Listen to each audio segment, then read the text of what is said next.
It started back in the spring. Coach Sweeney came down for an event with Deshaun. Deshaun was being honored after last year's performance, and it happened to take place in the Superdome. And so he came back and he made it known at that point that that's what we were working for. That it had been 59 years since Clemson had been to a Sugar Bowl, and 25 years since he had been to a Sugar Bowl. And the last time he was a part of Sugar Bowl, he won a national championship. So, he put that vision in our mind early in the spring that this was something that we were working for. And for me personally, just to always been a guy that looked at it from afar and said, man, it'd be cool to be a part of the Sugar Bowl. Didn't have an opportunity as a player. And so now being here and being a part of the event for just a couple of days, just the tradition, the hospitality, the class that everybody operates with makes it really special.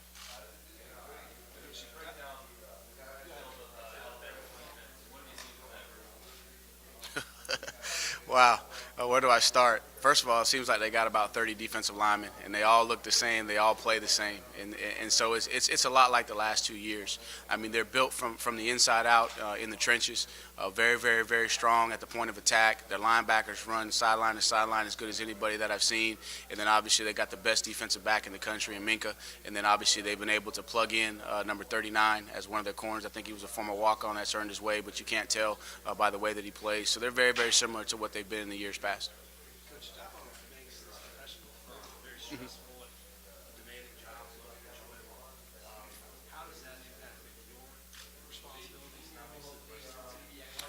I think it starts with he challenges us to our core and what we believe and who we are as men first, before he even talks to us about being coaches. And I think that puts that in perspective because I have two sons, and I know how my wife and I are working to raise our sons. And then there's going to come a point in time if they're fortunate enough where I'd have to turn them over to a coach. And so I know what I would expect out of that coach. And so he's created that standard with us as men first. And I think when you put things in perspective, then you're able to have fun with your job. And you understand, when it's time to work, it's time to work. But when it's time to have fun, it's time to have fun. And I think that a lot of times we get caught up in the hustle and bustle of life, not just in coaching, but in any profession, that we lose sight of our priorities. So he's constantly making sure that we have our priorities in order from our faith, from our family, and then football third. Travis, can you recall the time that you went to Jennings and met with him and what was that you said and So, and it's really, I think it's something that was meant to be because our paths were going in completely different directions. And so I contacted him right after right before the national championship game and said, look, I'm coming to see you. If you're interested, I'll be there as soon as the game's over. And he said, love to talk to you, Coach. So, I get everything lined up. The one thing I do remember is they wouldn't deliver a rental car in Jennings, Louisiana, and I don't know if that was by design. They knew that a Clemson plane was getting ready to land, so they wouldn't provide a rental car. So his coach actually had to come pick me up from the airport, brought me to the school. When I got there, University of Tennessee and LSU was already there. So I'm third in line, and I've never met the coach. I've never met Travis. I've never been to Jennings, Louisiana. So I'm sitting there in the office, and I'm kind of, even though we had won a national championship, I'm sitting over here like, okay, I'm the little man on campus. Just let me kind of wait my turn. So I waited my turn and had a chance to talk to him and his mom and just tried to express to him what Clemson is all about and through my representation of Coach Sweeney, myself, in our program. And I think that's what him and his family were looking for. They were looking for a situation where obviously his talent was going to be displayed, but more importantly that he was going to grow and be developed as a young man, and it was a perfect fit. do you envision the immediate impact that he's been able to have on It's interesting you ask that because when you watch Travis in high school, and I think that there was a lot of people's indecision because he played in an option offense, he caught pitches and he ran real fast to the right or to the left, and nobody could catch him. And so you just didn't know, okay, how does he transition to being a more so eye tailback where he's running between the tackles? How's his vision? What's his toughness? You never seen him have to step up in pass protection. So there were some unknowns, but once I had a chance to meet him and I just got to assess his character and his demeanor, I knew that he had something special in him.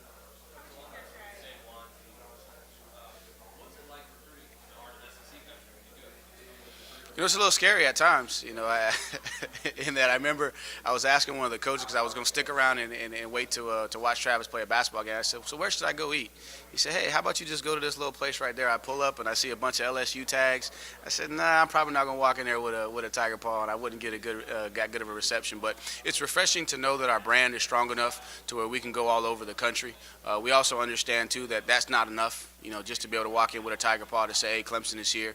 You still have to work, and SEC country is very, very passionate about their schools, very, very passionate about football and recruiting, and so you have to make sure that you sell your product in a certain way as to give the young men an option or something else to think about.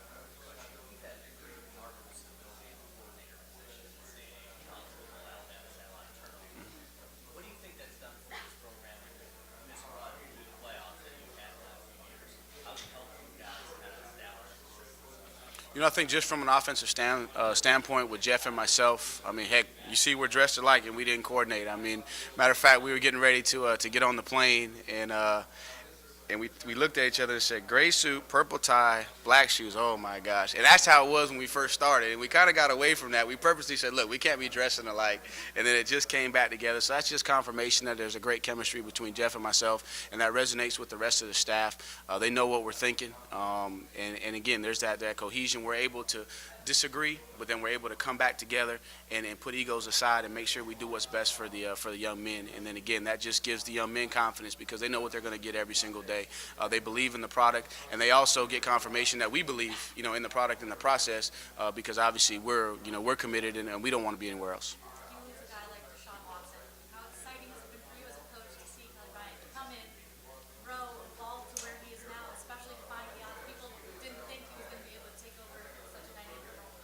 It's first it starts with that's just confirmation of what our program's all about developing young men both on and off the field. Kelly doesn't perform at the level that he's performing if he's not developing off the field, if his character's not where it needs to be, if his preparation's not where it needs to be. So to see a young man trust the process, trust the program, to buy in, and when his turn comes, he's prepared and he's ready. And so just to see him performing in the way he's handled it, a young man that's remained the same. He's still Kelly. He's goofy when he wants to be goofy.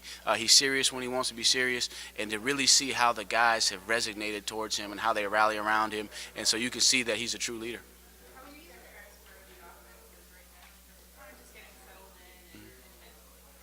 I think we're in a good place. Yesterday's practice, I thought the guys had great energy. There was a lot of retention. Again, you had a couple days off. You always worry about giving the guys time off. How are they going to use that time? Are they going to stay in condition? Are they going to stay in their playbook? But you can see that this team, they did what they needed to do over the break. And so we had a really, really good practice yesterday. Today we got to finish up on a couple different scenarios within our game plan to really get dialed in. But I like the mentality and the mindset of this team. Even though it's a young football team, they're really, really starting to mature, and they understand why we're here, that we're not just here just to be here, that we're here with a purpose, and that's how they're going about their business. Yep.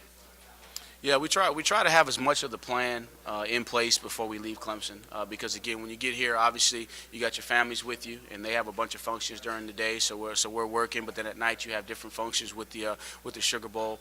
And so again, when you're back in Clemson, man, you're in there grinding all the way until 10, 11 o'clock at night. When you're here at the bowl site, you have functions in the evening, so you don't want to shorten the process by having to try and balance all that. So you try and get as much of the plan done before you leave Clemson, and then when you get here, you're just fine-tuning. And there may be a little bit of a tweak, as you get into some things, you realize that, hey, after we've really, really studied that, we need to continue with this, we need to get rid of that, but really it's just fine-tuning. Can you sense the development of this offensive line right now, just kind of where they are? You guys were able to win that battle last year in the national championship. You see the kind of a new step in the step, so to speak, in the offensive line, knowing they get another challenge. I think our guys know what it takes to be successful in this game. They understand that you're going to earn everything that you get in this game. That's one thing that I have a tremendous amount of respect about Alabama and what they do on defense is they're not out of position. Everything that you get, you're going to earn. You're not going to get guys out of place and get a chunk play because of a misassignment by them on defense. So our guys know what it takes, and they know that we got to win up front, and they know that these guys are going to be coming for blood like they always do. That's what the SEC prides himself on, is winning in the trenches, and that's where we have evolved as a program is to be able to win in the trenches. And so, our guys are looking forward to it. Got a lot of guys returning. A lot of guys played in this game, with the exception of Falcinelli. He only played a little bit, but his emergence at the center position, we feel really, really good about his progress. And so we know that in order to have a chance to win a game like this, you gotta win at the point of attack, both in the run game and the passing game. When you were a player, Clemson overlapped with Brandon Shooter for one season, I believe. What do you remember about him as a quarterback? just tough as nails. Tough as nails. Probably not the most talented guy, just in terms of because he had Woody Dantzler, who was the freak athlete, but you could tell that he had a football mind, very attention to detail. But just the biggest thing about him was just how tough he was, man. He just would take a pounding and keep on coming, and I think that is resonated with the quarterbacks that we have now. They're taking on that mindset of what it takes to physically be tough enough and mentally be tough enough to perform at a high level. Coach, you had some opportunities to leave Clemson, but you decided not to do that. What is it about Clemson that keeps you there when you have other opportunities to go someplace else and maybe get a head coaching job sooner rather than later?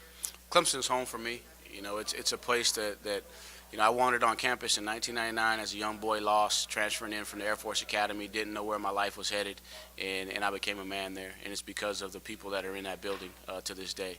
Coach Sweeney, Jeff Davis, and then now have an opportunity to be around Coach McCorvey, Brad Scott. All those guys have helped me become the man that I am today. My wife went to Clemson. Both my boys have been born in Clemson. Coach Sweeney was my position coach, and so there's just so many ties. And then the other thing too is, I understand watching Coach Sweeney and how he's built the program, what it takes to be successful as a head coach. And I think in this profession nowadays, a lot of people are chasing fame, notoriety, and maybe even a paycheck. And if I take an opportunity, I want to make sure that I'm prepared. And there's a lot of things that I have to learn, as a young coach. I'm still trying to learn how to be a coordinator. This is only 3 years as a coordinator. Yeah, we've had unbelievable success, but there's a lot of things that I can do better, a lot of things that I can learn, situational things that I got to be able to manage better. And just watching Coach Sweeney and seeing all the things that he has to do on a daily basis, there's so much outside of football that I have to learn. And so